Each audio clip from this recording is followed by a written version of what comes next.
கர்த்தருடைய பரிசுத்த நாமம் மகிமை அடைவதாக. இந்த நாளுக்கான கர்த்தருடைய வார்த்தை சங்கீதம் 119வது சங்கீதம் 154வது வசனம். எனக்காக நீர் வழக்காடி என்னை மீட்டுக்கொள்ளும்.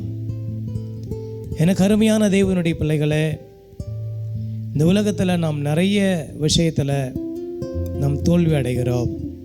காரணம், நம்முடைய வழக்குகளை நாமே சுமக்கிறதுனால.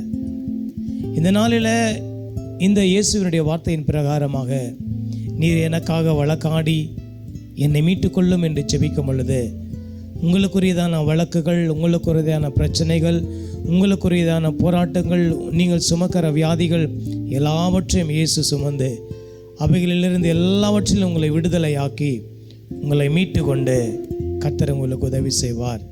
ஆண்டவர் சொல்லுகிறார், நீங்கள் சும்மா இருங்கள், நான் உங்களுக்காக யுத்தம் பண்ணுவேன்.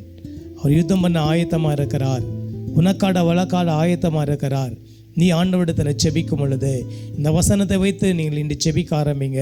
ஆண்டவரே, எனக்காக வழக்காடுங்க, எனக்காக நியாயம் செய்யுங்க என்று உங்களுடைய இருதயத்தை தேவ சமூகத்தில் நீங்கள் ஊற்றும் பொழுது, அப்போது கர்த்தர் உங்களுக்காக வழக்காடி உங்களுக்கு நியாயம் செய்து உங்களை மீட்டு கொண்டு உங்களை ஆசீர்வதிப்பார். கர்த்தர் தாமே இந்த வார்த்தைகளை ஆசீர்வதிப்பாராக. ஆமென்.